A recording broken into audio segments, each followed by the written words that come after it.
speaking at that briefing there this afternoon. Advocate Terry Motau has clarified that his decision to step aside as chief evidence leader of the Madlanga Commission was mainly over budget concerns. Motau says the budget of 147 million rand allocated to the commission by the Department of Justice is simply not enough for the task at hand. The commission was established by President Cyril Ramaphosa to probe allegations that the criminal justice system has been infiltrated by syndicates in cahoots with politicians and senior officers. Motau specified that his decision to walk away boiled down to issues of uncertainty around the allocation of the budget. Oren Singh reports. Advocate Terry Motau says his decision to step down as chief evidence leader of the Madlanga Commission was communicated to the Commission chair, Justice Mbuyiseli Madlanga, on September 11th, more than a week before he led the evidence of National Police Commissioner Fani Masimola. His main reason for pulling out of the commission was over budget concerns. To be able to perform a task of this nature, once government says they have given you a budget of 147 million, it's not a lot of money for a task such as this one. He believes the Commission will succeed in their role of addressing allegations of corruption within the criminal justice system, but emphasizes that evidence remains critical in ensuring the truth prevails. It's not about what is said. It's about what can be proven. And it's very early days. Motau has been replaced by Advocate Matthew Chaskelson. Oren Singh, Eyewitness News. To this now, President Cyril Ramaphosa has called on the Israeli government to release South Africans and other nationals detained during the interception of the global Summit flotilla. The flotilla, a convoy of humanitarian vessels headed to Gaza with essential aid, was intercepted yesterday. Israel says the flotilla was violating a lawful naval blockade that covers the waters next to Gaza, though it's still unclear if the boats had entered that zone. But the activists say the interception is illegal and not an act of defense, but a brazen act of desperation.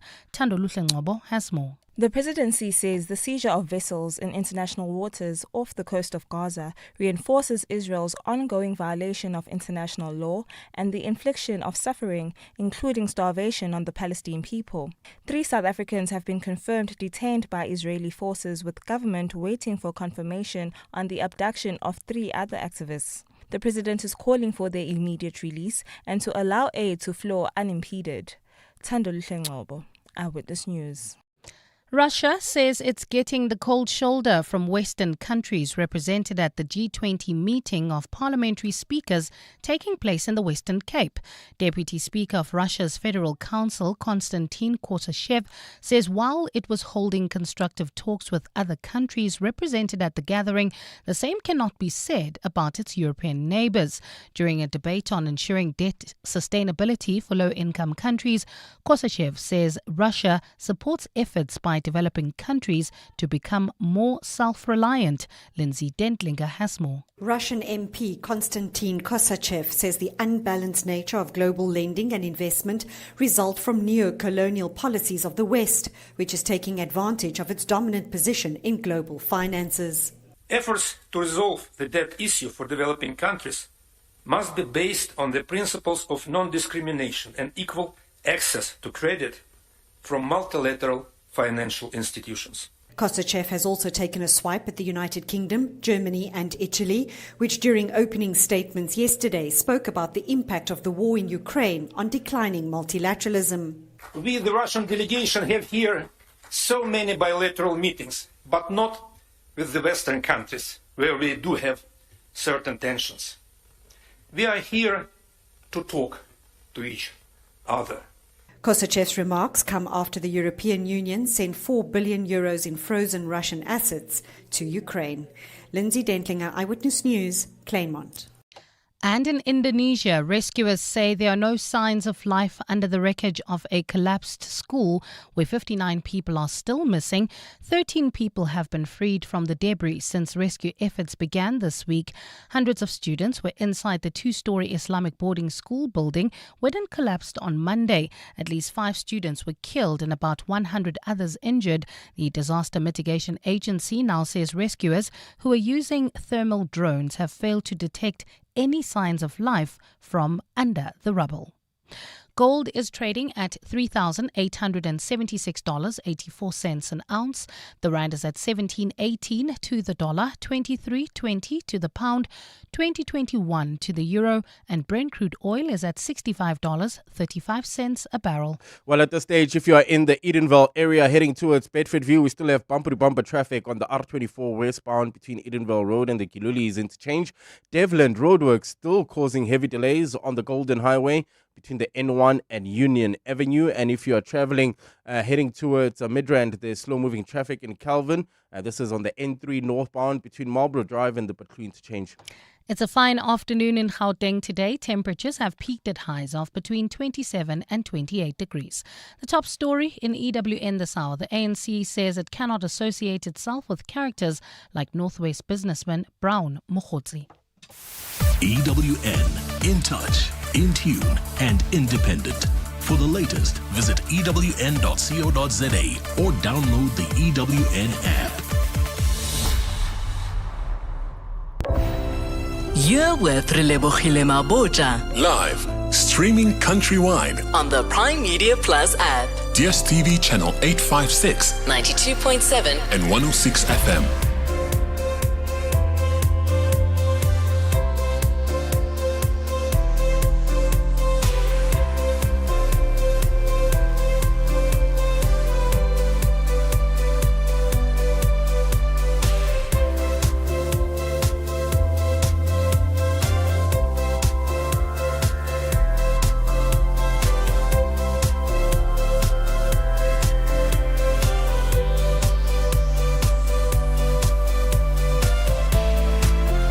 Minutes after 1 o'clock, welcome to 7:02 Afternoons with me, Relebogile Mabotja, on this Thursday, the 2nd of October. Looking forward to hear from all of you today. Now, I want to find out from all of you, what do you use your leave for? Like, when you take leave, what do you use it for and why? I think times have changed quite a bit. Not everybody's using their leave to go holiday. Some people just want leave to do errands. Some people want leave to go to home affairs and sort out their admin. Others are just using it to sleep because they are tired and burnt out. I want to hear from you. Belief matters. Last week, we started the conversation around what usually happens to a cult and its followers when the leader dies. This will be part 2 of the conversation. Professor Maria from Arb, a professor from the Department of Religion Studies at the University of Johannesburg, will join us for that conversation. You can get your questions in early. And then our consumer rights feature with Wendy Nola Knows. We're going to chat about used cars background checks. And we also are going to open up the lines for all of your consumer rights issues. So get in touch with us. Give us a call, 011 883 0702. SMS us 31702. Tweet at Relebogile M at Radio 702 using the hashtag 702 Afternoons and the WhatsApp line 072 702 1702. 702 Afternoons with Relebogile Mabotja on 702. Let's walk the talk. Your leave days, what are you using them for? What are the things you're using your leave days for? Because more and more people from a study in the US are sharing that they're just using their leave days to sleep. Or in the States, they refer to it as PTO, personal time off, or paid time off, rather. For us, we just say leave, the different kinds of leave. But your leave, what do you use it for? And we know we're approaching the season where many people are going to be taking leave for their December breaks. And finances are not quite financing the way that they used to. So things are not exactly the same. But let's look about what happens in South Africa when it comes to leave. So a survey indicated that 57% of South Africans disagreed with the statement that they would spend at least 1 week away from home on holiday, suggesting a trend of not fully utilizing annual leave for leisure purposes, which I'm not surprised by at all, because not everybody can afford to travel and people have so many responsibilities. Some people don't have the time to travel, the space to travel. Work during leave. Approximately 35% of South Africans admitted to checking work emails and messages while on holiday, indicating challenges in disconnecting from work during leave. Then let's look at occupational stress. Over 40% of all work-related illnesses in South Africa are attributed to occupational stress, leading to significant productivity losses annually. And then the impact on leave. The high levels of occupational stress may contribute to employees using their leave days primarily to just rest and recover rather than for leisure or travel. So what exactly are you using your leave for? What are you doing with your leave?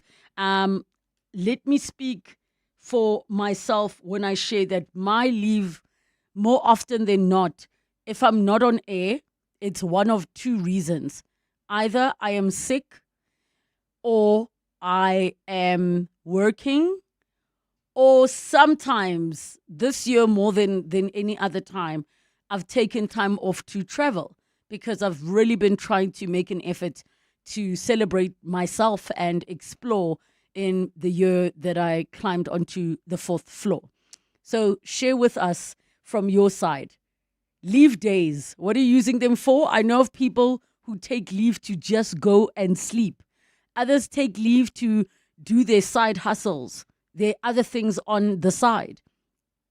And then those of you that do take leave to rest, like realistically, when you take leave to rest, like when are you actually having fun? What are you doing for fun?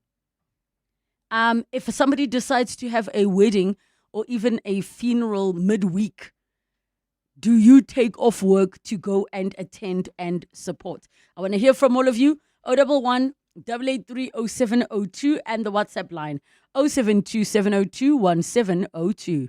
702 Afternoons with Relebogile Mabotja. Some of your voice notes are starting to come in. Give us a call 011 883 0702 and the WhatsApp line 072 702 1702. Let's take a listen to your voice notes. Hello, Relebogile. It's over again here. Narsia leafy so that we can paint the pavement there, the gate, and so, and then we must just relax. But it's too much money.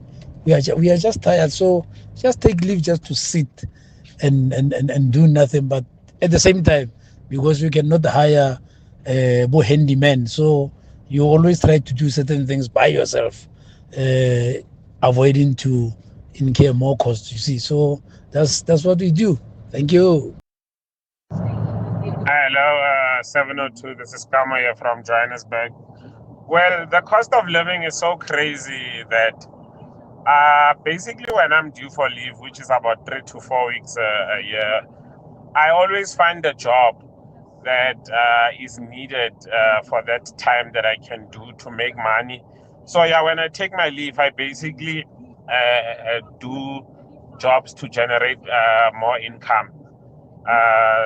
Because the ANC government, the GNU, taxes me so much. There's nothing left because they need to buy Lamborghinis after stealing money from Tembisa Hospital. So yeah, when I'm on leave, I'm basically still working. I can't go to Zanzibar. I can't. There's no money. Yo, guys, you reminding us about this Tembisa Hospital thing. I stumbled upon a video where a gentleman, and I wanted to repost it, but I was just mindful of the patients who can be seen. But he was just shooting in the ward to say, is this our hospital? It's inhumane. There's dirt. Some patients are on the floor. The beds are not done. Not only that, there was not a single nurse. There were no doctors. There was one guy who was visiting his brother and feeding him there. And I was disgusted, absolutely disgusted. So this thing, I try not to think about it.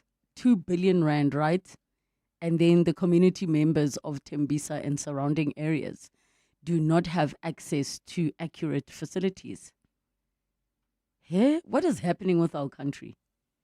I also sometimes think we need leave just to process being South African. Because there is so much going on.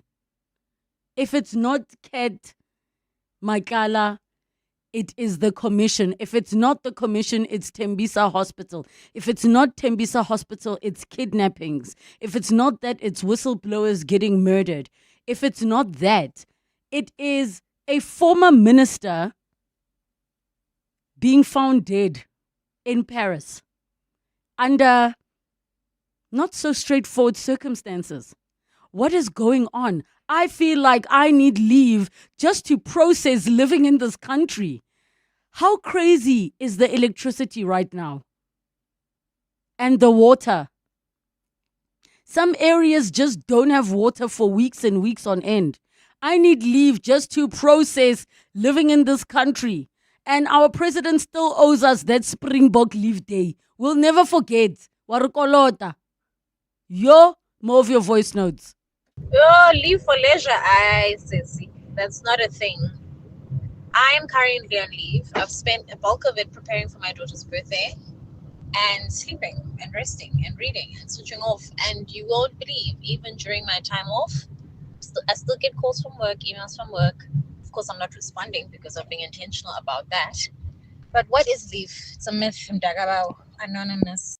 Hi, Ausrele. I'm actually one of the guilty ones who, when they go on leave, they don't stop working. Well, my excuse for that, it's because I'm the only one in the department who's capable of doing that. So yeah, I just continue, but it's not a full day's work. It's just 15 to 30 minutes at a day. So yeah, I guess I'm also guilty of that. Zako from Kempton Park. Hi, Relay and 702 listeners.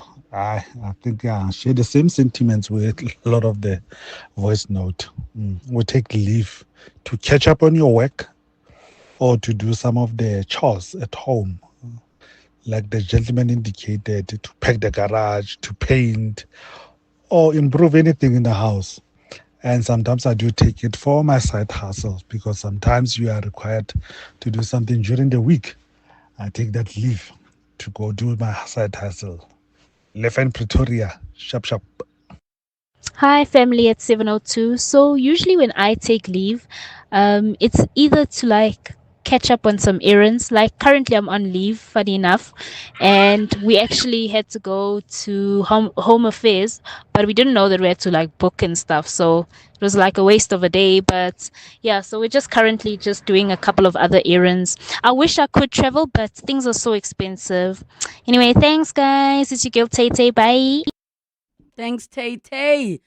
Yo, the first voice note in this batch we played, she started her by saying, yo, and I felt it because things are expensive. Yo, there's a WhatsApp which says, Relebogile, the only way to get an improvement in government departments such as health sector and education is to make it mandatory that the president, all parliament members, all ministers and all government workers must use public health and education facilities, as only when they personally face the same risks and abysmal services as every other person will they take the right decisions. Until that happens, it will remain abysmal. Brew. That's where that comes from. So I saw somewhere, and I'm going to have to search the story, ne? And I don't know how true it is. I'm going to get my producer to check for me. But I think it was in China, one of the Asian countries, where apparently the former minister of agriculture or something has been sentenced to death for corruption. And I was wondering, maybe,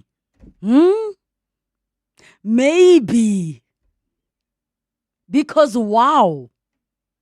And the leave for admin, it's actually not okay, guys. And can you swap leave days? How does that work?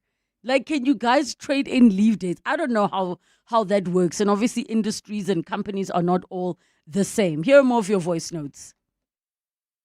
Hi, Relebogile and team. Leave Leave for who? We don't take leave. We sell those leave days, get the money. There's no money for leisure or holidays. We need the cash. Auserele. Afternoon ngwanes. Refilwe Albertine. Bona. Njo buang ka yona ya leave to just absorb whatever that is happening. O lebetse Bafana Bafana. Gore they lost points. They unnecessary. Ke a utlwa wa di-counter kaofela. O lebetse the Bafana. No, we need to take leave just to process the fact that we are SA citizens. I know, man. Hayi kuningi shem. Hayi kuningi. Guys, there's so much. And if you've been watching Married at First Sight, I feel like we need to write a list of things that we need leave for as South Africans. The one about Bafana, I have to be honest, I have not been following Bafana. Like, I didn't even get to watch the last Springbok Argentina. Like, I saw the end. Oh my gosh, we need leave for lemon creams. Yo, guys, as South Africans, we are going through so much. Just the GNU alone, we need to process. We need to process. Here are more of your voice notes. Relebogile, I saw that story of that minister in China being sentenced to death for corruption, and I laughed because I thought to myself, yo, if this was to happen here in South Africa, we would not have a government. We would not have a government. Zunaid from Pretoria. Guys, yo, can you imagine? Okay, so I'm seeing the story, but I don't recognize these media publications for sure. So I can't see something. Okay, I see Reuters. That is legit. And it is saying China's former agriculture minister, Tang Renjian, sentenced to death with reprieve for bribery. So it's the Minister of Agriculture and Rural Affairs. Tang took bribes, including cash and property worth over 268 million yuan, which is equivalent to 37.6 million US dollars in various positions held from 2007 to 2024. That is a long time. So, yeah, sentence. Oh, he had confessed to his crimes, but this guy's been sentenced to death. Can you imagine? But let me tell you, I firmly believe this is the year of revelations. Truths are going to be coming out. Interesting information and truth are going to be coming out. Maybe we're not going to see the retribution and justice now, but truths are coming out. Here are more of your voice notes. Relebogile and the team, good day. Why take a leave? Sell those days, man, and take that money and do whatever, or chow it, or do something else. But continue working. What's the big deal? Really, in Pretoria. Hi, Relebogile. Hope you're doing well. Loboya from Rudeport. Yeah, our Springbok leave. You know, I'm just listening to you, and you reminded us. Hey. Stella is Springbok leave here too. Can't do what's wrong with Ramaphosa. No, he can't forget such an important thing. Leave, guys. No, we need to remind him of our leave, because some of us have totally forgot that we have a Springbok leave. We're busy taking our own leaves instead of putting in the Springbok leave. So I think it's best we go to Ramaphosa. He needs to come back, have a family meeting with us, and update us on our leaves. Because wow, he needs to add in another leave for missing this leave also, just to make up. Yeah. Guys, re kopa Springbok leave ya rona too. And ideally, Can it be on a Monday or on a Friday? Mr. President, re kopa leave ya Springboks. Because wow. And to the two people who are saying, sell your leave days, how does that work? Are you selling them to the company or to your colleagues? And then how's that calculated? Can somebody please explain to me how exactly you are able to sell your leave? I'm so confused. Okay, more of your WhatsApp messages that are coming through. One says, Lebo, if we're to kill corrupt politicians, you'd need a special cemetery for them thieving people addressed as your honor. That is from Noni. And they know themselves, Shem. They know themselves. In terms of additional leave that you guys take, what else? And I have to be honest, I've had days where I come into work and I feel like I wish I was sleeping. But you know what sucks? So let's say now I do finally get that day. Do you know my body wakes up? That's the worst thing ever. When you want to sleep, you don't get to sleep. You have to come into work. Then the day you have that situation closed off and you can take leave, or you have a day in to rest, doesn't happen. More of your messages on 072702 and 702. South Africans need leave. We are going through it all. We are departing, Shem. 2 billion rand gone. Maganga. No water in Sandton. Suicides in France. Makoto. Lemon creams. Mandela's grandson kidnapped. Oh, we also need to help Portia find a tall, dark, and handsome guy. The shade! Relebogile, sounds like those who sell leave work in government. Probably they are offline, not working. Can somebody please explain to me, how do I sell leave days? How exactly does that work? Okay, another one says, some companies like ours have since stopped the selling of leave days. Every employee is compelled to take annual leave to prevent burnout. Another one says you sell your leave days back to the company. So instead of taking 3 weeks, you take 2 or 1, and then they pay you ×2 for that time. Oh, I see. More voice notes, 072702 and 702. Hi, Relebogile. Yeah, leave, ne? So, actually, I took a half day today, but guess what I'm doing? I'm driving to my school, to my son's school, for a parents' meeting and the collection of the report card for term 3. That is why I had to take a half-day leave. And yeah, every time I took a leave, it's because there's something that needs to be done, and there's no time. So I was saying to my husband the other day, I need a sick leave just to relax.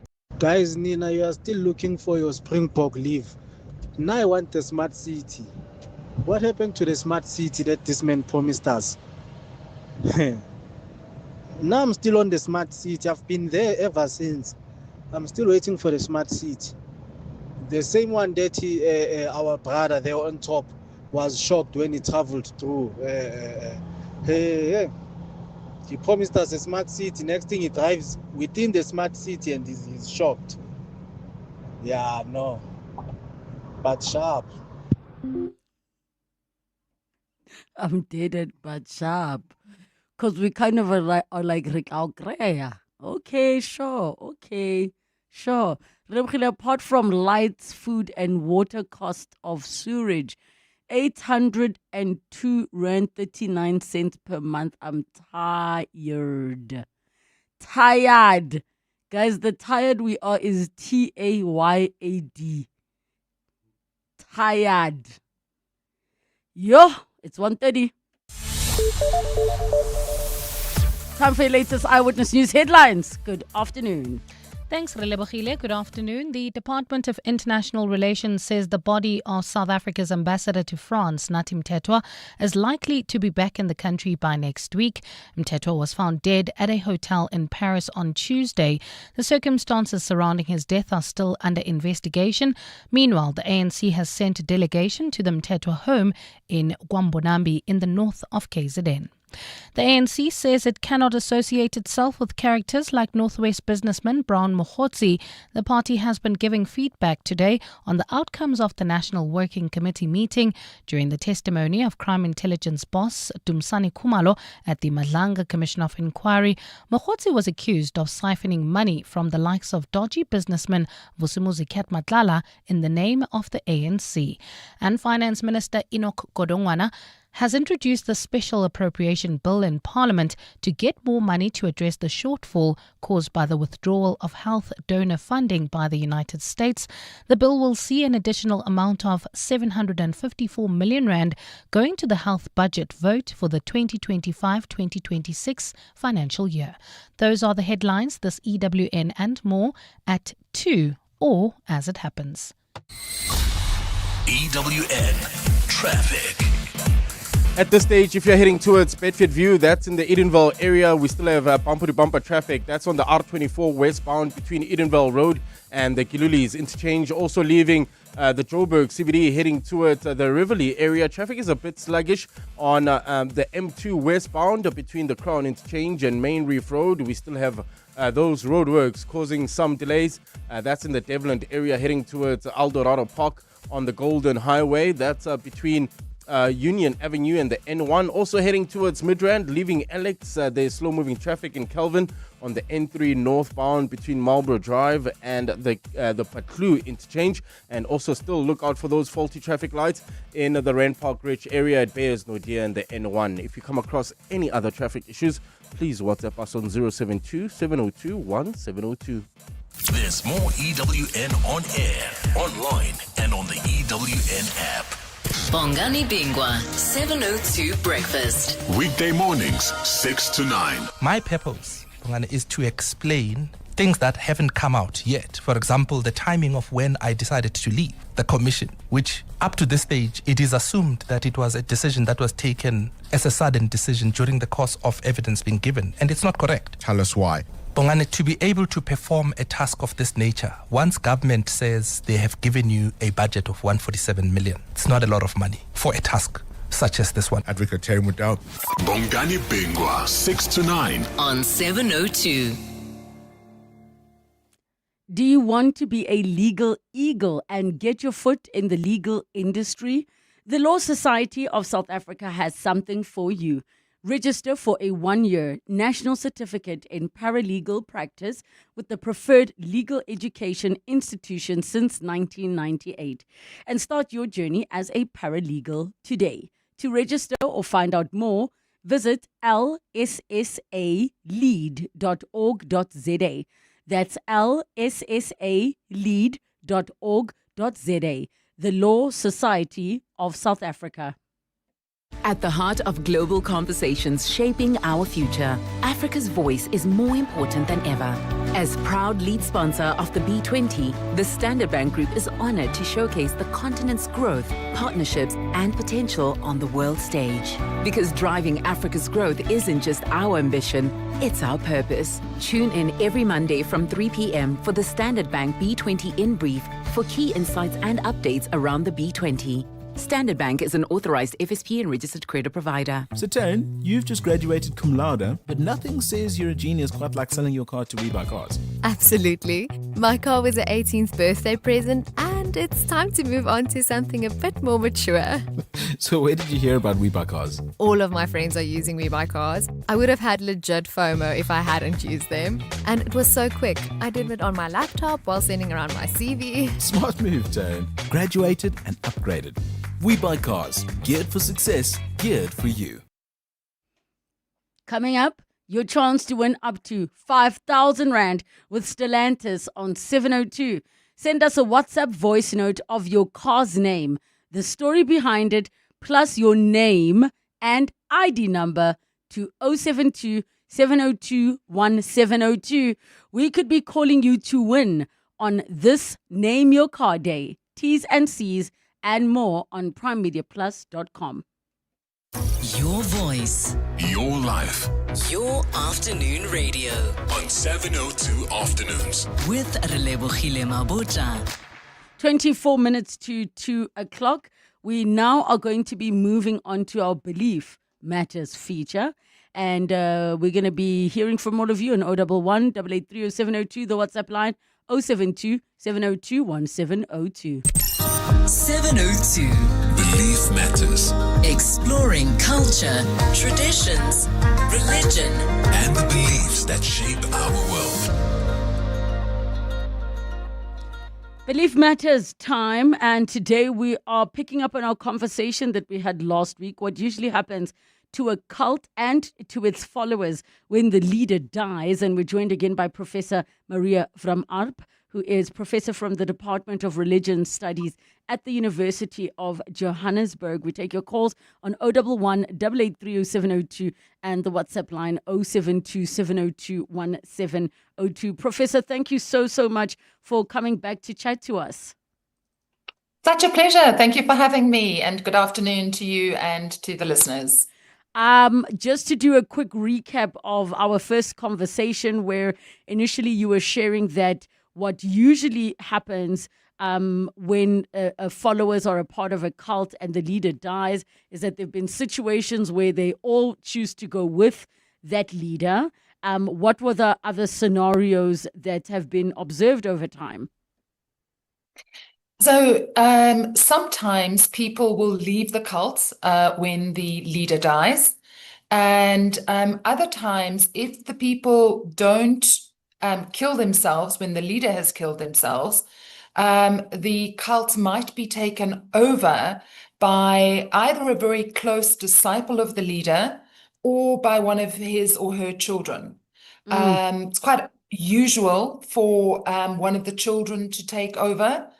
And for them to then explain why the leader had to die, but why they've now been chosen and they now are going to continue to lead the elect.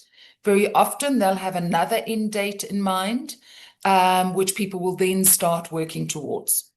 Now, it's not often that the cult leader is caught and convicted and put away.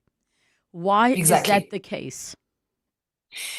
Generally, because we can only convict people if they have done something that has gone against the law and people will testify against them.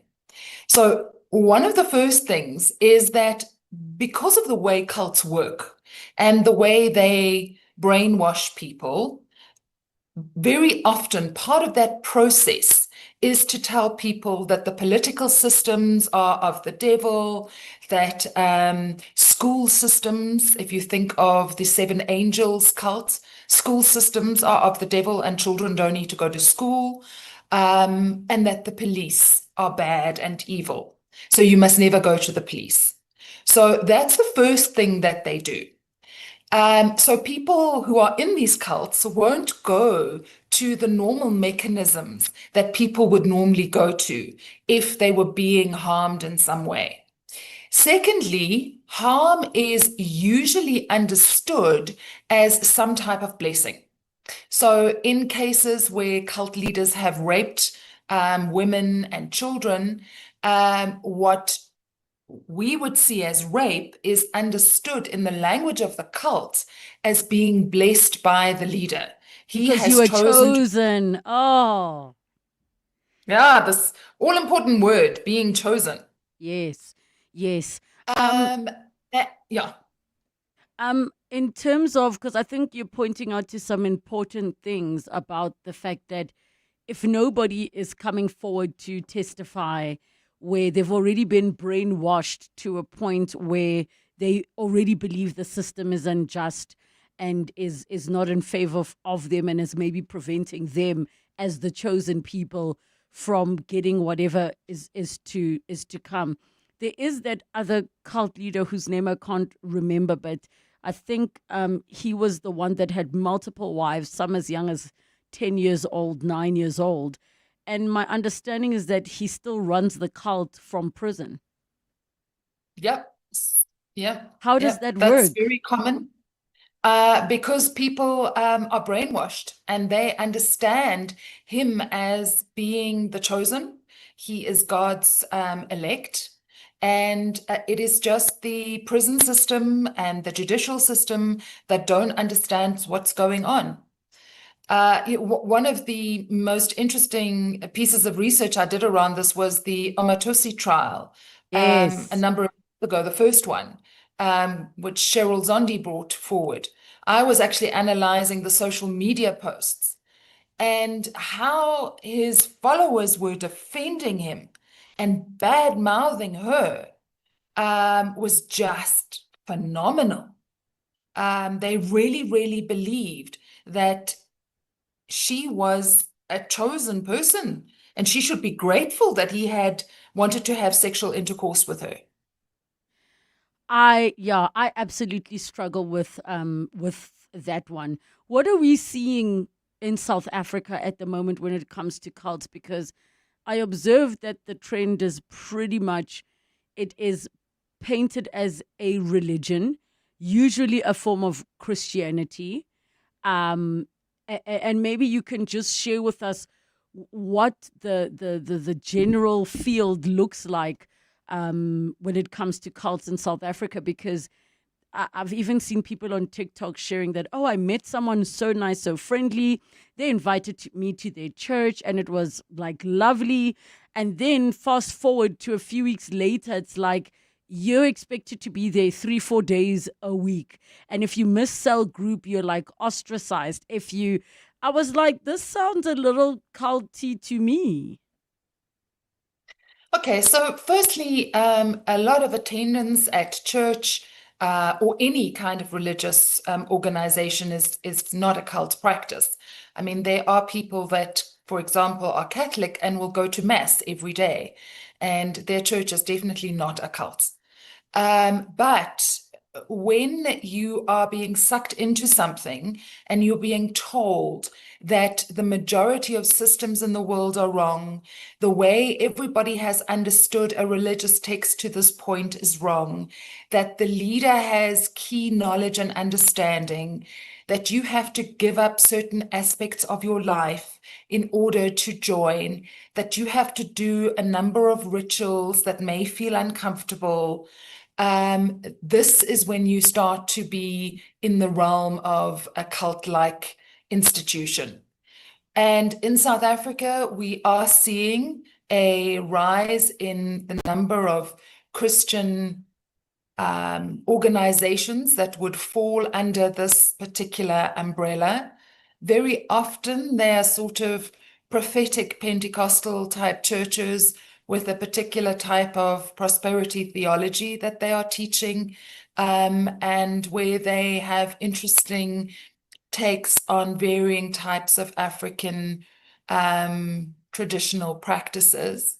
But we also see a rise in witchcraft and witch cult type practices happening in South Africa. And I use the word witch advisedly. I'm not talking about people that are spiritual healers and have really gone through the whole process over many years. These are people who, miraculously get callings and now they start to dabble in occult type behavior. And we see a rise in that in South Africa as well at the moment. Thank you for being clear and differentiating, because I think there are people who see all forms of African spirituality, healing, traditional medicine as occult behavior.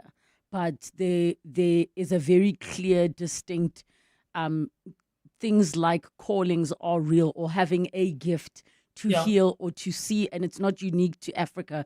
It happens all around the world. Then in these particular cults, would you say we are equipped as a country to have law enforcement that deals specifically with occults. I just find that there are so many operations that are happening that nothing is done unless, like you say, you have to go for the sexual assault, or you have to go for the kidnapping, or you have to go for the statutory rape. But I'm not understanding why that whole thing in itself is not seen as something that can just be shut down. So what is so difficult is that we have freedom of religion. Now, that in itself is a very good thing.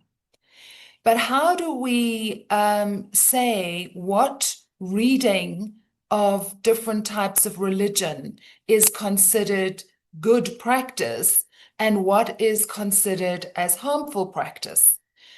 That too, we can clearly outline.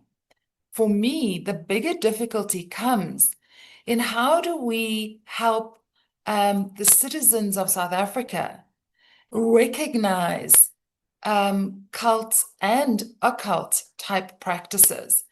And that's why, for me, shows like this are so incredibly important, that we get the message out to people that when you are being promised the world through miracles, really, is this suddenly going to happen? You need to step back and think. People do need to be more circumspect. They need to ask themselves the difficult questions. But in a country where, so many people are desperate, people will go to all sorts of lengths in the hope of finding a better solution. I'm curious as to, and parents, please feel free to switch stations with the question I'm going to ask, even though I think it's important that you listen in. But I'm curious as to why, what is the power of sexual intercourse, which we know is not necessarily consensual, so I'm being mindful. But why is sex the tool that is used in these cults? What is the power? Is it because there is the understanding of that sex is not just a physical act, it has spiritual consequences? Yes, so sometimes that is very much a part of it. And in some forms of religion, you think of different types of Hinduism, something like tantric sex is seen as a way to invoke spirituality or spiritual closeness to the divine through sexual behavior. But in a lot of these cults and occult type practices, it is about power relations, and very often it has to do with the idea of the semen of the religious leader having potency and power. So when he enters you and his semen enters you as a woman, this is seen as a way of driving out evil spirits. What? Now, so within Africa, Latin America, parts of Southeast Asia, there is a big practice around having a spirit wife or a spirit husband. And one of the best ways to drive out a spirit wife or a spirit husband who is visiting you at night is through sexual intercourse with a man of God or a woman of God. And in many parts of Africa, a big part of why people are going to prophets is to drive out a spirit wife or a spirit husband that is visiting them at night and making them do all sorts of things they wouldn't otherwise do. And you can have multiple spirit wives or husbands. Yeah, all I can say is and I also try my best to consider that the way that the occult system works is that they target very specific people who are in certain positions in life, or maybe don't have close family, people who are desperate to belong, and all of those things. So it might sound silly for somebody listening on the radio, but in real life, when a person is at a certain point, all of that just might make perfect logical sense. And also the way that these, especially cults, work, they recognize that when you first join, this will seem strange. So you don't know about these practices when you first join. You only hear about things like this when you're much further in. And that's why they always talk about there being knowledge that you can't receive from the get-go. So, one of my big things to people is as soon as you join something where they tell you they can't explain everything now because you are not advanced enough. Or you're not ready. We have hidden knowledge, which only the leader knows. Then I would say run, because this is a cult. Sure. I have to ask about that documentary on Netflix, Dancing for the Devil. I'm not sure if you had an opportunity to watch it.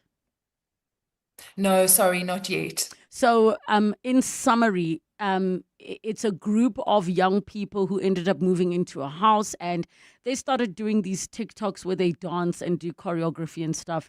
Now, one of the ladies that is in the house, and I think she's still living there and got married in there, her family has been pleading for help to get her out because they believe she's in a cult, so much so that they take your income, they manage you, they everything. And the leader, who they claim it's like a church, but it's all intertwined with business. Now, the question I want to understand is, what is the actual motivation of the cult? Is it to make money, or what is it? Because this one, I can see exactly what the business model is. You get people whose responsibility is they have to take care of certain things. They take in people who maybe don't have anywhere to stay. They feed them. Now suddenly everybody's basically working for this church, and they start to make money off of it. Yeah, so in the research that I've done, both in South Africa and other parts of Africa, I would say that the vast majority of these leaders actually believe in their divine status. Somewhere along the line, they buy into the story. Yes, they want to make money, but they believe that it's owed to them because they are divinely appointed. One of the things that I saw in a big research project we did in 2016, looking at 100 Pentecostal type churches in the Johannesburg area, was that there were also many young people, mainly men, who were starting churches as a way to start a business. They felt that they were called by God, but it was also them feeling that they had this charismatic ability, this divine calling, and it would be a good business opportunity because they weren't finding any other work. So I think it is a complex nexus of different issues. In my own research, I am particularly interested in issues of politics and issues of economics and how they play into religious behavior, or how religious behavior makes people then behave in a particular political way or an economic way.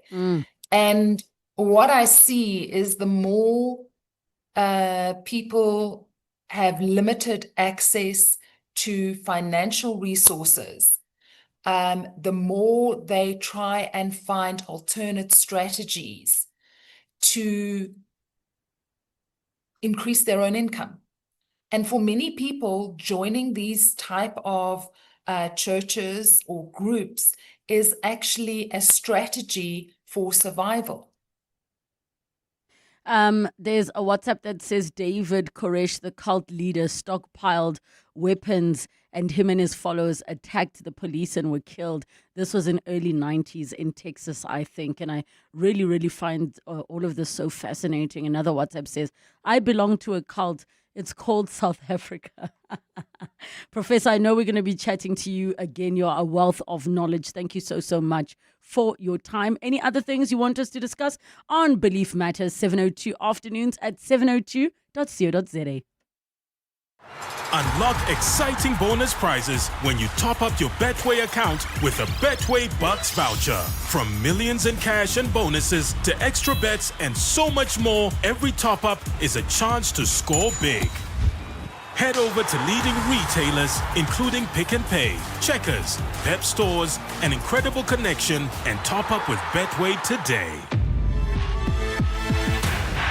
Terms and conditions apply. Betway is licensed and regulated by the Western Cape Gambling and Racing Board. No persons under the age of 18 are permitted to gamble. South African Responsible Gambling Program toll-free counseling line 0800 006 008 or WhatsApp help to 076 675 0710. Winners know when to stop. You are not dreaming. You are repeating. Insurance, pineapple. Insurance, pineapple. Insurance, pineapple. Insurance, pineapple. Pineapple FSP 48650 is underwritten by Omart Insure Limited, a licensed non-life insurer and authorized FSP. Spring is in the air, meaning it's almost time for the 10th SA Garden Day on Sunday, the 12th of October. Celebrate the day with a garden party, lunch under the trees, or cake at a community garden, and invite your friends, family, or neighbors to enjoy your garden with you. Visit gardenday.co.za for inspiration and share pictures of your celebration on social media with #GardenDaySA. SA Garden Day, Sunday the 12th of October.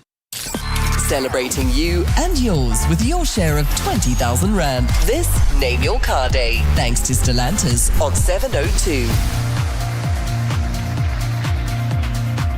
Today is Name Your Car Day. 702 in Stellantis, the global automotive powerhouse behind brands like Citroën, Alfa Romeo, Peugeot, Opel, Jeep and Fiat, are giving you the chance to win your share of 20,000 Rand all day on 702. To enter, we asked you to WhatsApp a voice note of your car's name, the story behind it, plus your name and ID number to 072 7021 702. And if you did, we could be calling you with 5,000 Rand to celebrate your bond with you and yours, thanks to Stellantis on 702. Visit primemediaplus.com for T's, C's and more. Now, are you looking for a car that matches your lifestyle? Stellantis South Africa has the perfect drive for you. From Alfa Romeo's Italian passion and performance to Opel's reliable innovation.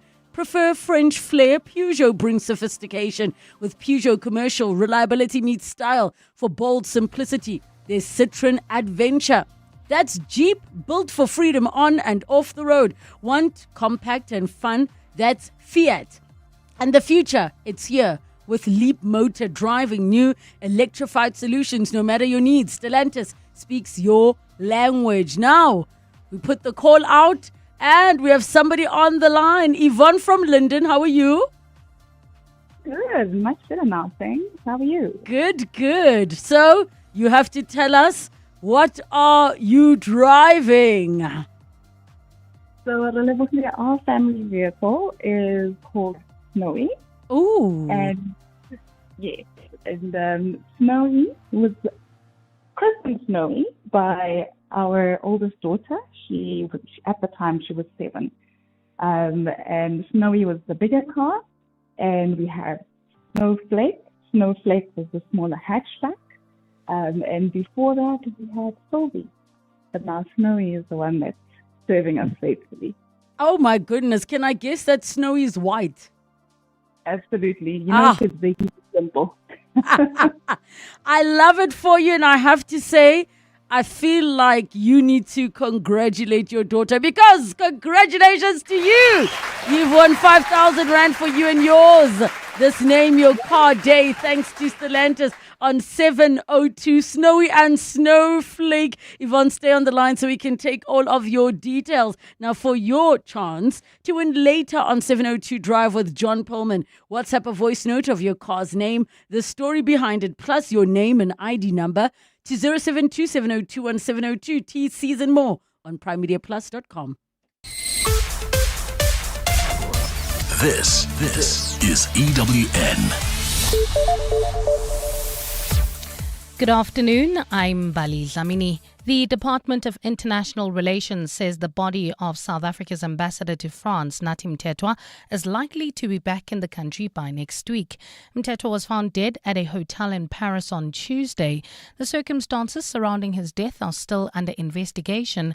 Meanwhile, the ANC has sent a delegation to the Mthethwa home in Kwambonambi in the north of KZN, Nhlanhla Mabaso reports. Regional and provincial leaders of the ANC have been arriving at the Mthethwa family home to pay their respects to their colleague and party member Nathi Mthethwa. Some senior party members, including Dr. Nkosazana Dlamini Zuma and Jeff Radebe, are among those who have arrived. DERCO Deputy Minister Elvin Bottas told the family an autopsy which is being conducted on Mthethwa's body will likely be completed by Sunday. Well, remember, we have a bilateral relationship with France.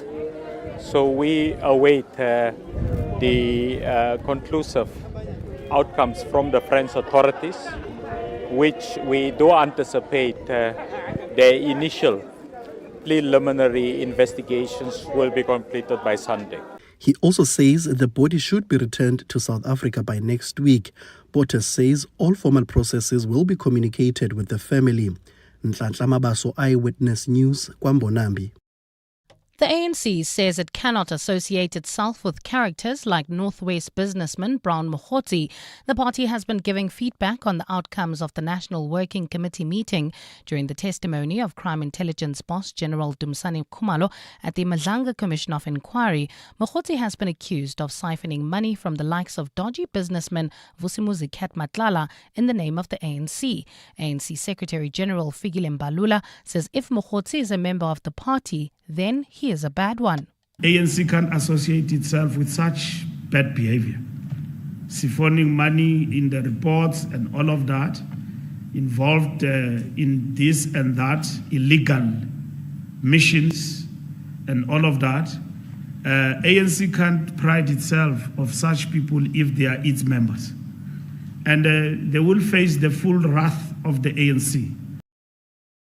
We shift our focus to this now. Finance Minister Enoch Godongwana has introduced the Special Appropriation Bill in Parliament to get more money to address the shortfall caused by the withdrawal of health donor funding by the United States. The bill will see an additional amount of 754 million rand going to the health budget vote for the 2025-2026 financial year. This is to plug the funding gap left by the withdrawal of the US President's emergency plan for AIDS relief earlier this year. Babalondenze has more.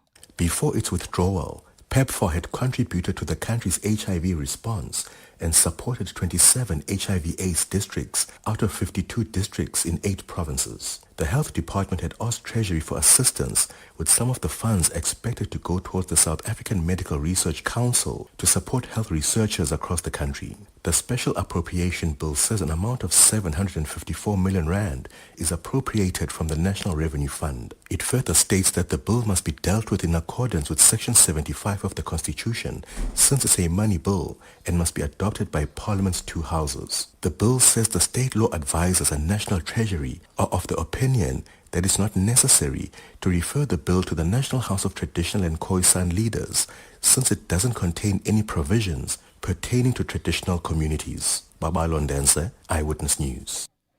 To this now, some Kempton Park residents in Ekurhuleni will have to prepare to be without power for 6 hours next week. The city of Ekurhuleni has planned a power outage to carry out maintenance work at the Kempton Park substation on Tuesday next week. The city says the power supply interruption will affect both industrial and residential areas. City spokesperson Zweli Dlamini. Areas that will be affected is the Sando industrial area as well as Roachveld. We do apologize for the inconvenience this will cause for the 6 hours that the work will be undertaken, but we do believe that this is critical work that must be done or carried out to ensure that we provide quality and sustainable power supply in these areas. And in the Philippines, the Weather Service has warned of dangerous flooding in coastal areas as tropical storm Matmo is set to make landfall. The cyclone is expected to strengthen into a severe tropical storm before it reaches the main island of Luzon on Friday morning. There were no immediate government orders of evacuations, but the Weather Service said heavy rains are forecast. Matmo is set to hit land just 3 days after a powerful magnitude 6.9 earthquake killed 72 people and destroyed nearly 600 homes. Gold is trading at $3,876.84 an ounce. The rand is at 17.18 to the dollar, 23.20 to the pound, 20.21 to the euro, and Brent crude oil is at $65.35 a barrel. Well, at this stage, if you're leaving the Joburg CBD heading towards the Rivoli area, there's bumper-to-bumper traffic in Crown. That's on Main Reef Road between Anderson and Church Street. There's also slow-moving traffic in the Calvin area on the N3 northbound. That's heading towards Midrand between Marlborough Drive and the Batu interchange. A fine afternoon in Gauteng today. Temperatures have peaked at highs of between 27 and 28 degrees. The top story in EWN this hour. The Department of International Relations says the body of South Africa's ambassador to France, Nathi Mthethwa, is likely to be back in the country by next week. EWN, in touch, in tune, and independent. For the latest, visit ewn.co.za or download the EWN app. You're with Relebogile Mabotja Live, streaming countrywide on the Prime Media Plus app. DSTV channel 856, 92.7 and 106 FM.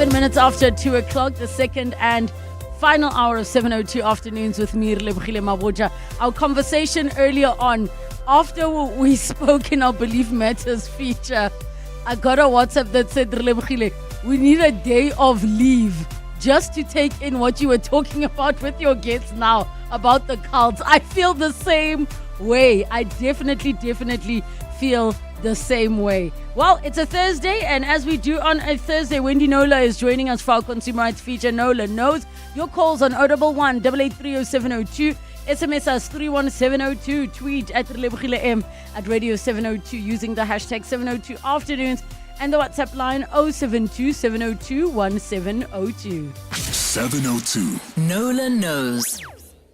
Nola knows time with Wendy Nola on 702 afternoons. Wendy, happy Thursday. How are you doing? Hello, Relebogile. I'm great. How are you? I am doing well. There's so many things happening in the earlier hour of the show. We're just talking about what do you use your leave for, and I know you're not a person who really has leave like that. I've got better in the last year or so. I am taking more leave because this whole business of never taking leave is ridiculous, and plus I was lucky enough to join a media house that allows this. So yes, but yeah, I have been known to once in my young days when I was working for a daily newspaper in Durban. I was a tennis fan and I wanted to watch the last week of Wimbledon. So I was living alone, single. I took a week's leave so I could watch Wimbledon. Oh my gosh. Took a week's leave for Wimbledon. But you don't regret it because you wouldn't have remembered that week at work, but you did remember attending Wimbledon. Exactly. See, so it was so worth it. Okay, so here's to leave for life experiences, not to take on other jobs and as others saying, to run errands. So because many people take leave just to run errands. Yeah, and with everything on socials, that's not a great thing. I just wanted to jump in with a quick little bit of information that I didn't share with you in the prep, but that has just kind of been unfolding. Yes. There's a tweet going viral about, ShopRite subsidizes a lot of basic items that you can sell, as they put it, that you can buy for just $1. Yes. The bread, 5 rand bread. There's a liver burger. There's hygiene products, sachets of shampoo and soap and whatever. Now, it's been since 2021, they've been selling the pack of sanitary pads for R5. Yes. And someone tweeted a pic yesterday of a sign in a ShopRite store that's not named for R1, and there's a lot of comments about it. I saw that. Did you? So I just went to ShopRite this morning and said, what's the story? Somebody's saying that these are government sponsors. Someone else is saying, complaining about the limit. So the answer is that these are definitely not government sponsors, and that R1 is a mistake. They've asked which store it was. I'm going to try and find out, but essentially it's R5 because it's already heavily subsidized.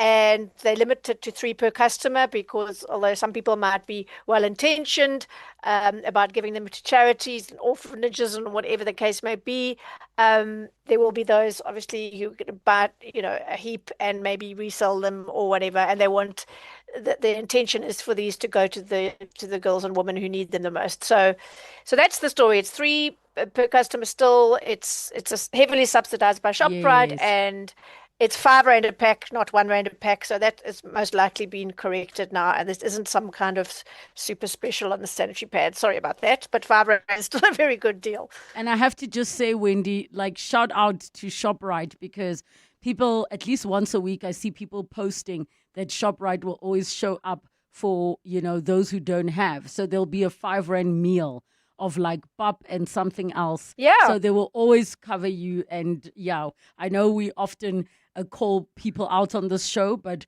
where the love is deserved, let us share it. Credit is due. Absolutely, Indeed. yeah. So I just want to clarify that in case people were now demanding the R1 sanitary pads and other branches of ShopRite and not getting them. That's the story. It was a labeling error, according to ShopRite head office. Okay, thank you for updating, and for obviously there are probably many people who aren't aware. But go and pop into a ShopRite, especially just to see what there is out there. Go pop into a ShopRite. Okay, so our first story, Wendy.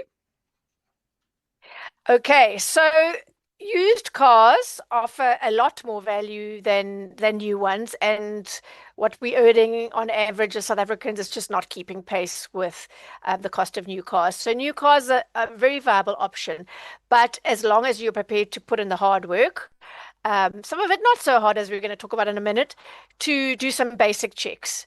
And there's a place that you can start, and I wanted to share this information for the benefit of those who are in the market to buy a car, where you can put in the VIN number. That's all you need. The VIN, actually VIN means vehicle identification number. So we shouldn't put number after VIN. You just put in the VIN and you will get all sorts of really interesting information, like has it been in an accident? Is the mileage legitimate? Does the VIN actually match the car that's being listed by the dealership, etc., etc. And as we've heard from our friend Martin Cavey of View for You on this show, that is absolutely accident damaged cars patched up and put up for sale. There's ordinary used cars that maybe had a fender bender, and cars that have had their mileages radically manipulated backwards. It's called a haircut in the trade. Those two issues are particularly rife. And so what I wanted to talk about today is that there's a company called First Check, where you literally put in the VIN number for the full check. That's for a VIN match and all the way up to accident damage, mileage verification, etc., etc. It's just under 150 Rand, 149, which is going to save a lot of people a lot of drama, as in just move on to another car. Yes. I'm sure we'll agree, a relatively tiny outlay. Some people, in fact, have been, the site shows they've done 3, 4, 5, 6 queries at 149 Rand a time until they find a car that hasn't got issues or something they're not happy with or that the dealership didn't disclose. So I thought, let's chat to one of the owners of the company, Andrew Travers, about how it works, what kinds of stuff the reports are finding, etc., etc. Do we have Andrew with us? Yes, we do. Andrew, welcome to the show. Thank you for joining us. Yes, good afternoon. Thank you. Thanks 702 and Wendy and all the listeners. Thanks, Andrew. So this has been a 5-year project. When did it become available to consumers looking to buy cars? When did you start getting some real traction with consumers with First Check? Wendy, the real traction kicked in about 18 months ago as a consumer-focused and orientated product. Okay, so you say that it's a first in South Africa. How so? What makes it a first? We are a wholly homegrown product. We're a South African product, which, as I think you're aware, is available in multiple languages. What it really means is that for the first time, consumers can run the basic but extremely necessary checks on any vehicle registered in South Africa that's standing in front of them, whether they own it or whether they're planning on purchasing or selling it. Or I suppose whether they've just bought it and their problems and they want to know as a starting point, whether there are any issues that First Check can pick up, I suppose. It's a bit late, but... That's 100% correct. We're here not only to provide vehicle facts, but First Check is a place of reassurance, comfort and transparency, if you will, and of safety for any type of transaction regarding a vehicle on the South African road. And with our team and years of building this technology and collecting data, along with some strategic data partners, we now have a very trusted and a verifiable system that many thousands of South Africans are using on a daily basis. Okay, so where do you get the information from? I know you probably have some issues that you don't want to tell all, but tell us what you can about where the information comes from, how trustworthy it is, and what information you're going to get. And I must just preface this, that I was using not so long ago, or a little while ago, another service that I found online. I found out later that it's not even based in South Africa, but it helped with a case that I was working on. It revealed that there'd been quite a bad smash shortly after it was bought new, which the dealership hadn't revealed. And then I used it a couple of other times, and in both those cases, the information was wrong, which almost got me into a lot of trouble. And so I stopped using it. So let me ask you the question again: where are you getting your information? How can we trust it? And if you could just list the kinds of things, the information, and the checks that you do, and provide to someone who's paid the 149 Rand and wants to know what's under the skin of that lovely looking car. Yeah, Wendy, thanks for the question. As I said, being a homegrown product, there are competitors out there which are focused on the broader industry rather than the consumer. There is another competitor that is an international company that operates locally, which you've referred to. Ours is it's a bespoke system that we designed and built specifically for the South African market. We rely on data which is proprietary to us from various sources, and they are all credible and verified. We would not engage with the public or them if they weren't verifiable. And the journey simply starts, as you say, with a unique 17-digit VIN, which all vehicles have. The very much older vehicles, as we understood yesterday in a different discussion, with a shorter number. If somebody owns a vehicle like that, if they own it, which is what I'm stating, they would be able to contact the traffic authorities and get into eNatus, and they would give them the details. But whether you own a vehicle or are looking at buying a vehicle, or wanting to sell your current vehicle or check a vehicle retrospectively that you recently bought, First Check would be an excellent place to start your journey, as we provide you with what we call starting off with a VIN to vehicle match, which allows you to check that you in fact have the correct vehicle that you're looking at, all the way down to the actual model and vehicle specifications.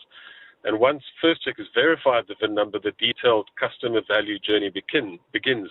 And some of our most valuable touch points are as follows, which would be actual market values. So it's not just a book value, but it's a detailed live market value and trends. In fact, there's 6 values also backed up by the, if available, the most recent 5 sales of that particular model that you're talking about. So you get a very clear indication of what you're dealing with. We highlight any, assuming a accident history has been done through an insurance company and a credible repair shop, any damage claims recorded on the relevant VIN number, the police interest, is it stolen or is there a current case against the vehicle? Finance interest is a big one.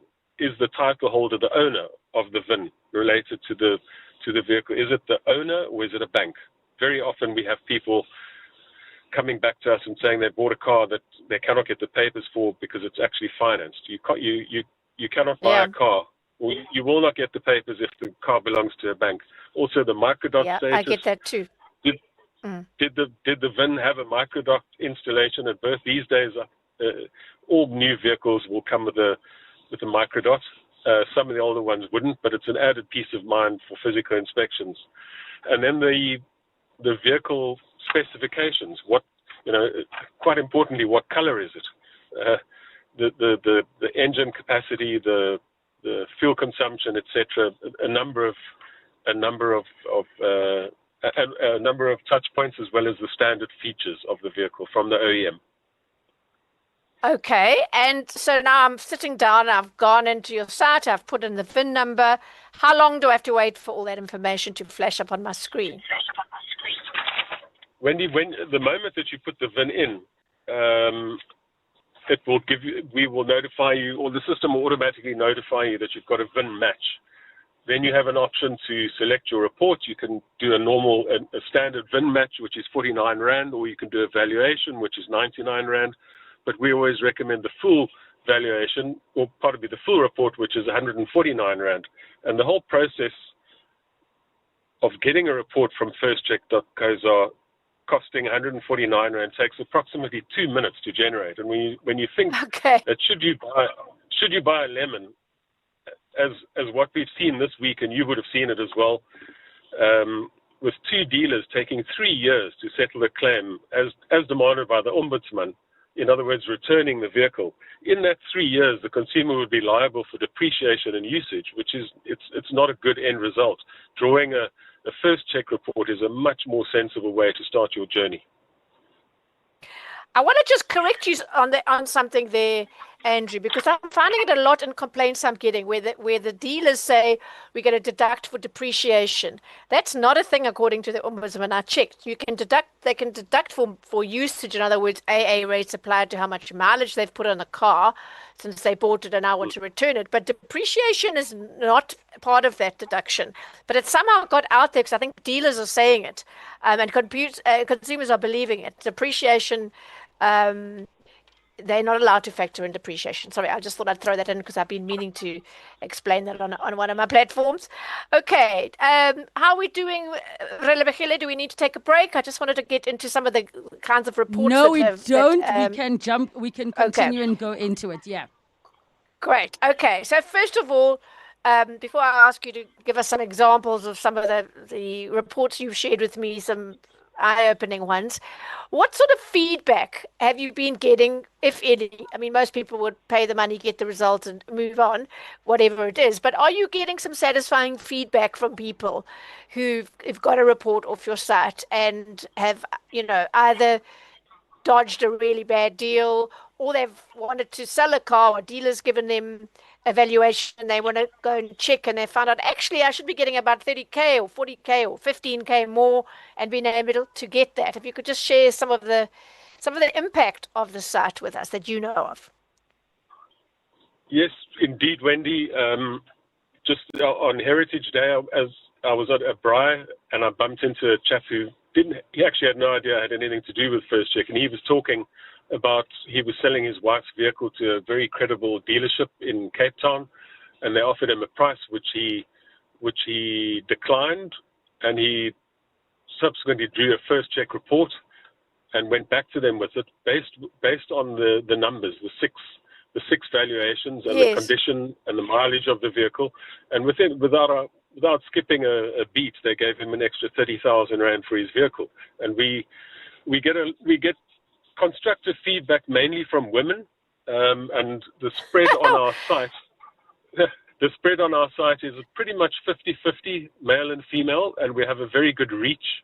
It's spread across the country: Johannesburg, Durban, Pretoria, Soweto, you name it. We prolific, and in fact, just yesterday we got feedback from a client, believe it or not, from Sweden, whose daughter was looking at buying a vehicle in the Cape and had run a first check report post a discussion that we had recently on Cape Talk, and found that the vehicle was a lemon. And they actually took the trouble to mail us and say thank you, and they will continue to look for a vehicle. Okay, now let's talk about that's very satisfying, I'm sure. Let's talk about some of the more horrific. I mean, okay, yeah, here's a question, a very relevant question. In what percentage of cases is everything fine as claimed by the dealership versus problem, undisclosed, serious accident, rolling, whatever, mileage grossly understated? What are we looking at here? Please tell me that there are more good cars than bad. Wendy, what we're seeing is it's about a 50-50 split. There's some very good cars out there with a clean history, very good cars with a clean history, and there's some horrendous ones as well. You know, First Check is here to provide the facts. We don't want to engage in litigation or sensationalism, but we very definitely have hard evidence of thousands and thousands and thousands of vehicles which have a bad history, and there's a space for all of them in the market, you know, but their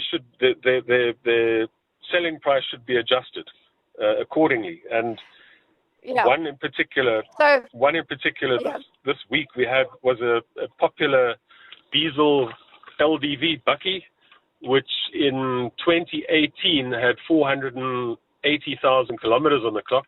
And this week it had 230,000 kilometers. Wow. So it's definitely at a haircut. It's going backwards.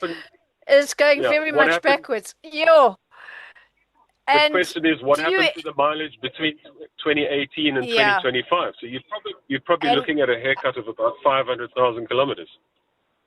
Yeah, and I've taken up a lot of these cases, and everyone along the chain has no idea. That's how it came to them. So this is the beauty of such a service. As a consumer, you get to get basic information about a car.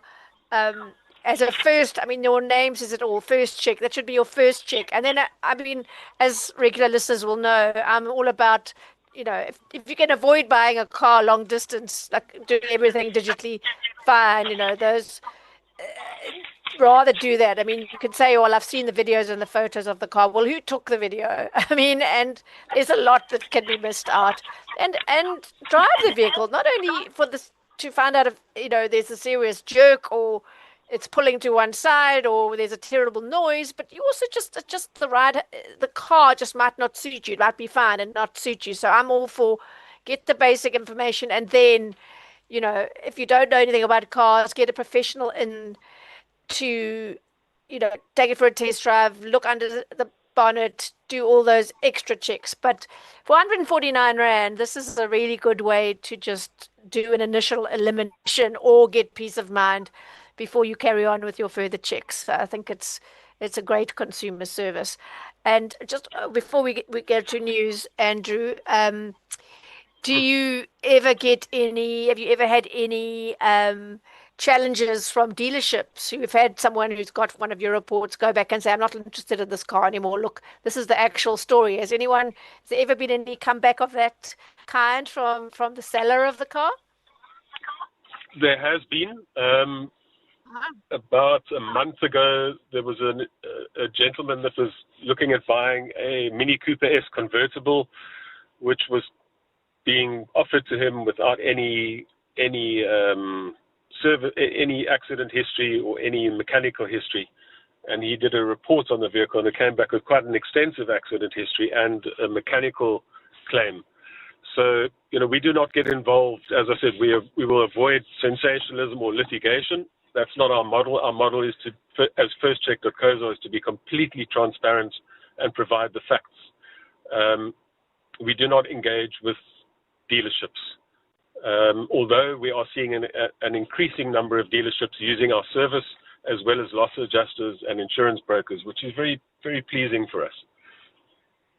And the banks should be doing it first before they finance a vehicle. That's something I've been pushing for, but will to be continued in another show. So you don't get dealers phoning you Wendy, and threatening you saying, I lost a show. So let's do this. Yes. I'm going to leave Andrew where he is so we can quickly go to the news. And of course, we want to hear from all of you. 011 883 0702, the WhatsApp line 072 702 1702. Not just on the used vehicles conversation, but also on your consumer rights issues. It's 2:30. Time for your latest Eyewitness News headlines. Good afternoon. What does the ANC have to say? Well, Relebogile, a very good afternoon. The ANC says its NEC member, Senzo Mchunu, will appear before the party's Integrity Commission. This has been confirmed by ANC Secretary-General Fikile Mbalula, who gave the outcomes of the National Working Committee meeting today. Mbalula also responded to questions about party members accused of corruption. The Department of International Relations says the body of South Africa's ambassador to France, Nathi Mthethwa, is likely to be back in the country by next week. Mthethwa was found dead at a hotel in Paris on Tuesday. The circumstances surrounding his death are still under investigation. And a South African who was on the global Summit flotilla says not all of the boats sailing across the Mediterranean Sea to carry aid to Gaza were intercepted by Israeli forces. News broke last night that the flotilla, which consists of about 50 boats, had been intercepted by Israeli forces as they approached Gaza with aid and supplies. 10 South Africans are in that group, including Mandla Mandela, the grandson of former President Nelson Mandela. Those are the headlines this EWN and more at 3 or as it happens. EWN Traffic. Well, at this stage, if you're traveling through Waterkloof, Pretoria, heading towards Centurion, there's slow-moving traffic. N1 southbound between Atterbury and the R21 Flying Saucer interchange. Also, heavy delays still heading towards Midrand. That's in the Calvin area. On the N3 northbound between Marlborough Drive and the Butlu interchange. There's also slow-moving traffic. That's in the Southgate area on the N12 westbound approaching the M1 Uncle Charlie's interchange. Edenville still slow-moving traffic heading towards Bedfordview. That's R24 westbound. This is between Edenville Road and the Giluli's interchange. Look out for those faulty traffic lights still in the Rand Park Ridge area at Bayers Nordia and the N1 in the Kempton Park area. That's the CBD of Kempton Park. There's slow-moving traffic. That's on Pretoria Road between Plain Street and CR Swart. If you come across any other traffic issues, please WhatsApp us on 072 702 1702. There's more EWN on air, online, and on the EWN app. At the heart of global conversations shaping the future, Africa's voice matters more than ever. As Africa's largest bank by assets and lead sponsor of the B20 Summit, Standard Bank Group is proud to spotlight the continent's growth, partnerships and potential on the world stage. Through informed dialogue and powerful partnerships, Standard Bank is driving sustainable growth where it matters most. Standard Bank is an authorized FSP and registered credit provider. Got big dreams for your small business? The Hollywood Foundation is here to make them a reality with the Bambelela Business Awards. SMMEs in Gauteng. This is your chance to grab a share of 1 million rand in funding. The awards recognize and reward the contributions small businesses make to growing and transforming our economy. Submit your entries today. Applications close on 4 October 2025. Submissions will be reviewed by a panel of expert judges. Enter now at www.hollywoodfoundation.co.za. Experience extraordinary with the new iPhone 17, 256 gig from Vodacom, Zanzi's winning 5G network. More delightful, more durable, and now available. Get yours on a 3 gig Red Core plan from $899 per month over 36 months, plus a free extended warranty. Be the first to get it today. Available in-store and online. T's and C's apply. Further together. Vodacom. This ad just got your attention. Imagine what Prime Media could do for your business. As South Africa's leading media company, Prime Media connects you to the best audiences across radio, digital audio, video, and display. And now, at the Prime Impact Sales Event, you can experience it firsthand. Happening in Joburg, 3 to 7 November, and Cape Town, 10 to 13 November. Register and get a free demo commercial. Plus, a custom campaign and access to an exclusive annual partnership. Seats are limited. Register today at primeimpact.co.za. 702 and corporates that care with Tracker are talking about Tracker's partnership with Matthew, an initiative helping South Africa's future leaders succeed in maths and science. We have been part of this incredible country for the last 29 years. South Africa has helped us grow into the organisation that we are and has helped us be part of the economy of this country. So fundamentally, we now have to give back. We have to make sure that not just for the last 29 years, but for the future 29 years, we're participating in that conversation. Secondly, Bongani, Tracker is growing exponentially at the moment. We're employing at all levels within the organisation, from top to bottom in essence. So what we're actually looking for as part of that growth fundamental is to make sure that we have the right people coming into the organisation. We can either be part of the solution or we can be part of the problem or do nothing. Tracker, protecting futures by investing in STEM education. Visit matthew.co.za to learn more.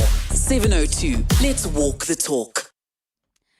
Midday Report host Mandy Wiener has written a book about the negotiations that took place between political parties after last year's election, which led to the formation of the Government of National Unity.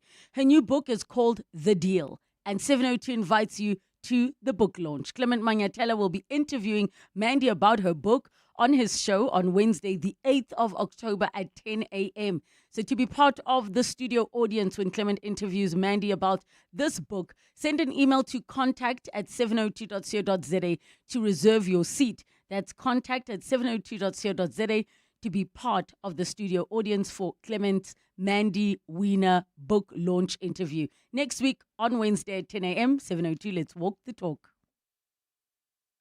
Coming up On 702 Drive with John Perlman.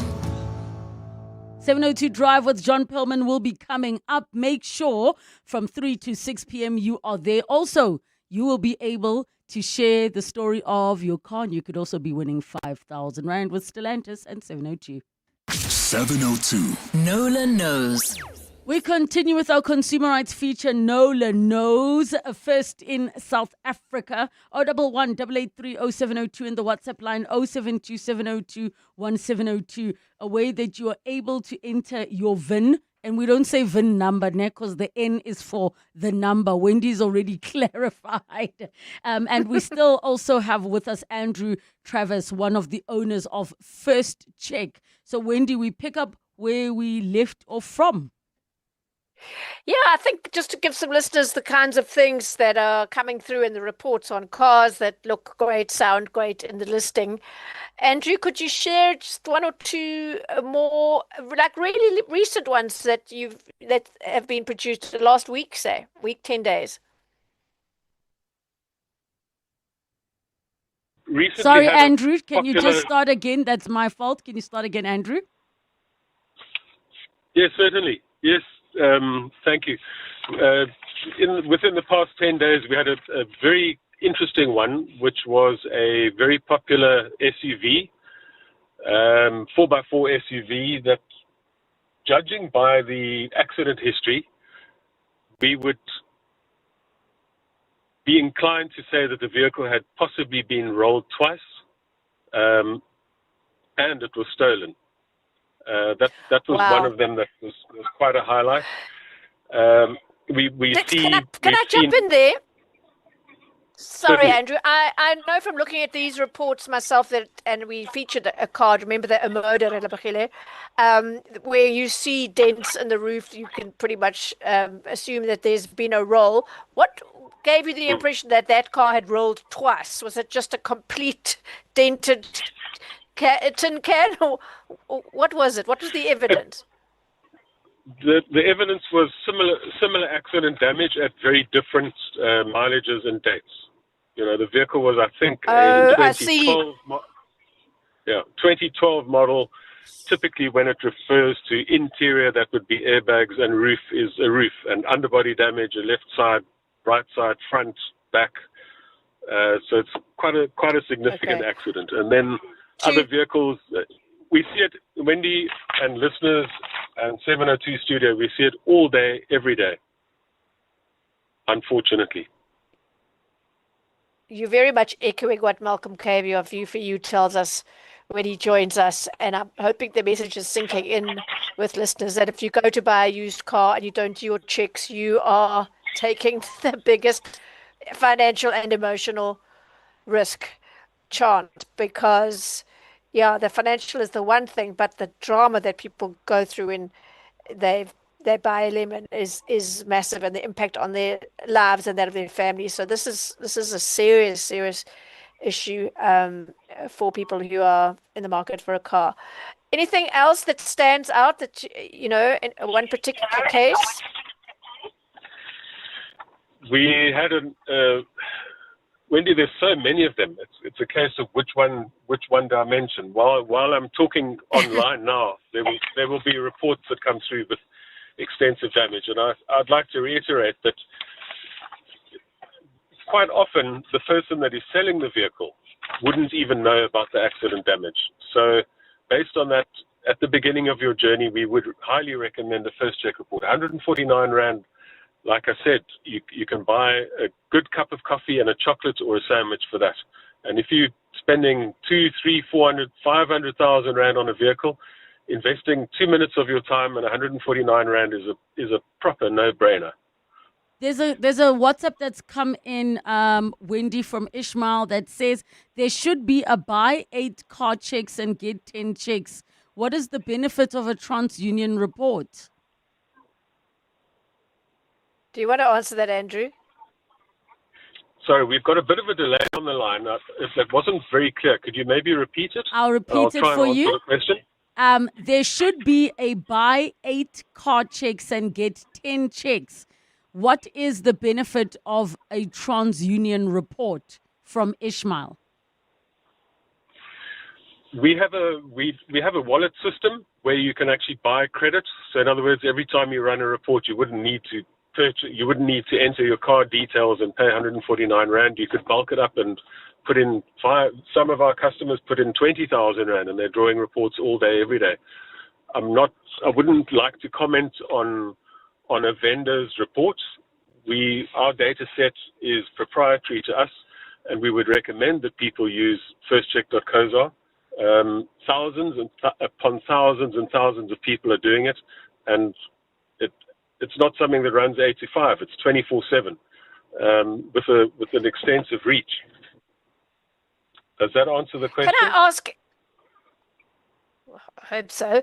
I hope so, that the person is answered. That is coming through from Ishmael. But you were saying, Wendy? Now that my question's gone completely out of my mind, of course. Very short attention span, clearly, today. Come back to me. Yes, go ahead, Andrew. Yes. 149 Rand, in terms of the value that First Check provides, 149 Rand it's not feasible to provide you with the data and the transparency and the peace of mind and safety that we provide. It's not feasible to do it for less than that. On that point,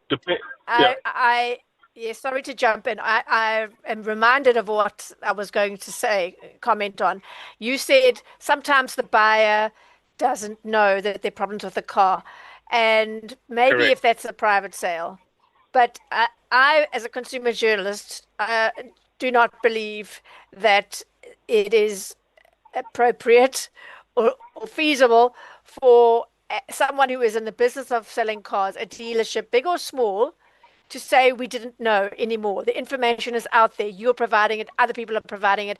And let me tell you, when somebody goes to trade in their car or get a price or whatever, they have all that information. They will say, that's often how people find out. They buy from one dealer, decide to get a trade-in amount from another, and then that dealership says, oh no, we can't offer you very much because there's accident damage, the mileage is suspect, whatever.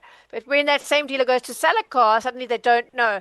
No, it's not good enough. That's why I'm trying to urge the banks to say, before they will finance a car, they need to see this check. Or they need to pay for the checks themselves because, I'm not trying to get business for you. I'm talking across the board. Whatever check they try and do, they want to choose, the information is there. We are way beyond the point of anybody in the trade saying we didn't know. But what's lovely about First Check is that it protects the ordinary buyer from the we didn't know. Because now the consumer can know. That is exactly the point, Wendy, and thank you for going back to that. First Check is authentic and present and verifiable. We are not going anywhere. We are here to serve the community, whether it be a dealer or a private individual. A lot of the people that are selling cars and buying and selling cars and drawing reports are the Joe public, man in the street. They're not necessarily dealers, but at some point in time, that problem that exists, the baton that you're going to pass when you're on the running track, becomes somebody else's problem. That's where we need to help mitigate the risk. Yeah. And just a reminder for listeners that if you're buying a car either privately, so you're not going through a dealer, you're just buying it from your friend's friend or some ad you saw on socials, or if you're buying on an auction, it is a foot deal. There's no CPA protection there whatsoever. So whatever problems happen after you've signed the deal and driven off of your account, and that's so in that space, private to private sale, getting a check like this and any other, the people who are going to come in and test drive and do a full forensic becomes absolutely critical because you have no comebacks if there are problems. 100% correct. Oh, okay. Yeah, there's a WhatsApp here. Martin in Cape Town says, Wendy, a comment to Andrew, please. When you request a report, it will, for example, tell you that there is police interest data available for the VIN. But the info is that it is not of interest to the police. This is a bit misleading and would clearly trigger one to want the report, only to find that there is no concern. Can you advise on this one, Andrew? Certainly. If we have a police interest indicated or vehicle possibly sought, the current owner or title holder, due to the POPI Act, we cannot divulge that information. But what we certainly do and are able to do is flag the status. In other words, we point it out, and then it's up to the owner of the vehicle to clarify for the buyer or the seller what the actual status is. It's imperative to, in our opinion, it's imperative to have a first check report whether you're buying or selling. Okay. Does that answer the question? I think it definitely does address it. I believe it does. It definitely does address it. A final thoughts from your side, Andrew? First of all, thank you for the opportunity to be on your show today. And First Check is we're making inroads in the industry at quite a fast pace. And we like I said earlier, we're here to stay. We're going to make inroads into places where we were not expected to pop up. Interesting. To be continued then. Andrew, thank you so much for your time. We take your calls on 011 883 0702, the WhatsApp line 072 702 and 702, as we continue with Wendy Nola. 702. Nola knows. All right, Nola Knows continues with all your consumer rights issues. We go to James in Honeydew. Hi, James. Hi there, Relebogile. Thank you for taking my call. Yes. I have a really interesting question. I have a very particular vehicle, a 4x4. It's old already, and I had a vicious accident with it. The insurance company said, no, there's too much damage, we can't fix it. So I bought it back from an insurance company, and we repaired the vehicle. I've been driving it now again for the last 5 years. But if I sell that car tomorrow, there's nobody who knows I had the accident. There's no place in my car's history where that is recorded, because I didn't stop paying the license. I didn't go re-register the car or something. I just continued paying my license and I carried on driving after the accident. Yes. What was I supposed to have done? No, you weren't supposed to have done anything, James. And thank you so much for this question, because it was something that I wanted to touch on. So all technology will have its gaps. So obviously a company like First Check and its competitors will need to source the data from somewhere. They cannot possibly know that you chose to have your car repaired privately. However, there probably would be a record. Just thinking on my feet here, there would be a record of an insurance claim, whether you fixed it through their system or not, I would imagine. Where there would be no record is when someone knows that, either it doesn't have insurance, and let's not forget 3/4 of the cars out there are not insured, or whether you choose not to lodge a insurance claim and get a chummy to fix your car. That's where the next level of checks comes in, to get another company to come in if you don't have the knowledge yourself, to check under the skin, to test drive it, to look for signs of mechanical damage, signs of repair, chassis issues, and that kind of thing. So yeah, but thanks for raising the questions. I'm sure your thing would be, if there was a claim, even if you didn't, you abandoned it, there will be a record of it. It would only be if you didn't take your story anywhere near your insurer, if you flew completely under that radar, that that history of your car would not be able to feature on a database such as First Check. Thank you.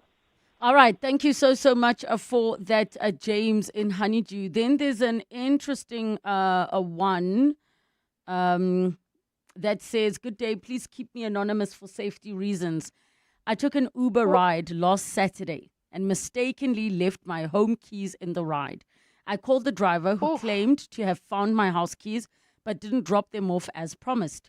Uber support has been claiming to be unable to contact the driver for the past 5 days. When I followed up today, Uber claimed not to have found my lost item, and blocked my opportunity to respond. Clearly, it puts my family at a high risk of unforced entry. Please advise what my options are." So I have to say, Wendy, I went through this exact same experience a couple of years ago, and the Uber driver just refused with the house keys.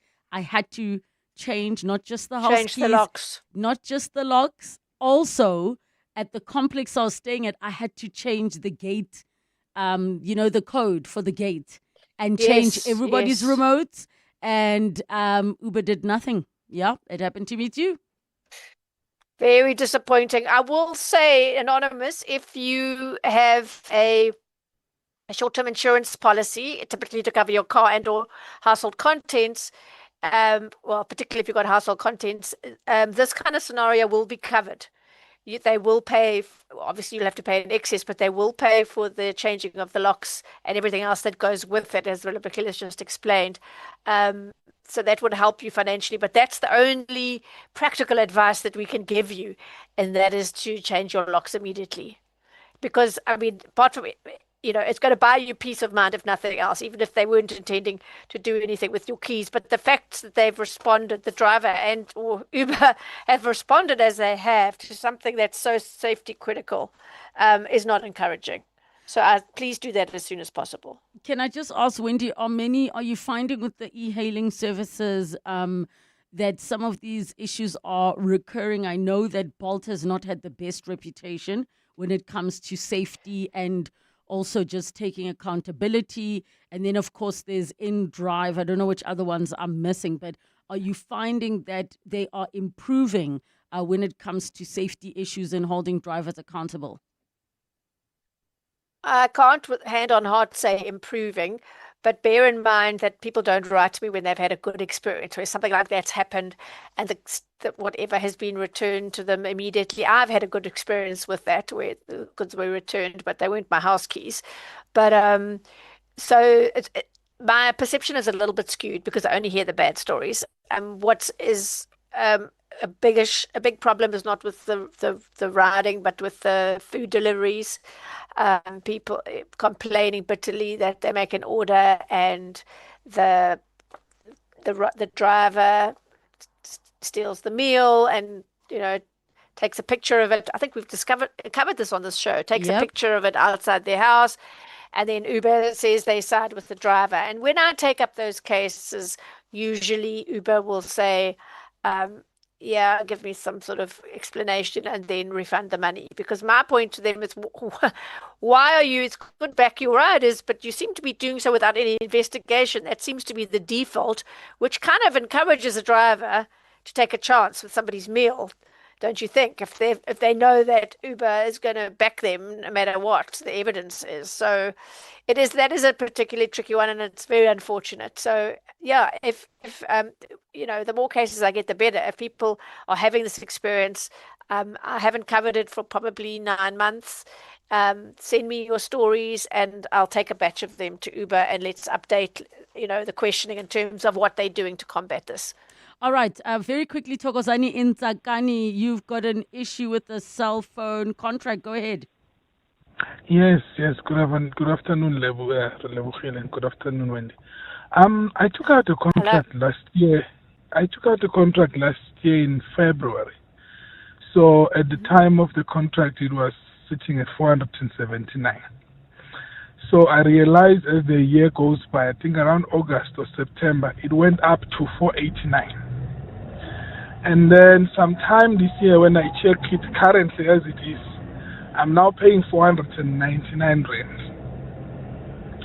So I just want to find out how and why the contract was stipulated 479, 24 months, but now it has went up twice, and I was not informed of the amount. So basically, they hiked the prices twice, and they did not tell you. When do we have a couple of seconds for you to respond to this one? Thokozani, stay on the line in case we don't have time, and we can email Wendy. Okay, short answer. This is really frustrating because we as consumers that are party to that agreement don't have the right to change any of the material terms in terms of how much we're paying. But the terms and conditions of those cell phone contracts allow for it, and no regulator is saying to the cell phone industry, you may not increase prices during a contract. So unfortunately, I share your feelings. It's disgusting in my view, but they all do it. They do it by small amounts. Yours has gone up by 20 Rand in 18 months or so. But yeah, I mean, they all do it. And it's something, until something changes, we're just going to have to put up with it. I'm sorry, I can't say anything better than that. Oh, Wendy Nola, thank you so much. Back together next week. Weekdays on the highway, weekends on the trail, in rain, on tar, or halfway up a gravel pass. With the new Bridgestone Jeweler All-Terrain AT002, you don't have to choose. Bridgestone, prepared to perform whatever the terrain. Did you know that all residential complexes are legally required to register with the Community Scheme Ombud Service, or CSOS? Registration is easy and it's free. All registered schemes can access a quick and affordable alternative dispute resolution body and can also learn more about the rights and responsibilities of people living within a community scheme. We'd like to appeal to all unregistered community schemes to register with the CSOS today. Visit csos.org.za to find out more. To walk the talk is to turn words into meaningful actions. And it's what we at 702 are committed to doing every day. We are also committed to following the rules set out by the Broadcasting Complaints Commission's Code of Conduct. To give you balanced programming, fair comments, and accurate news. But if we stumble along the way and you feel we are not living up to the code, let us know on comment@702.co.za. And if after that you're still not happy, you can direct your complaint in writing to the Broadcasting Complaints Commission. Email bccsa@nabsa.co.za. For more, Visit bccsa.co.za. Relebogile is on X at Relebogile M. Thank you so much for joining us on 702 Afternoons. John Perlman is coming right up from 3 to 6 p.m. Make sure you tune in. It's 3 o'clock. This is EWN. Senzom Kunu to appear before the ANC Integrity Committee, and repatriation of Mthethwa's body likely to take place by next week.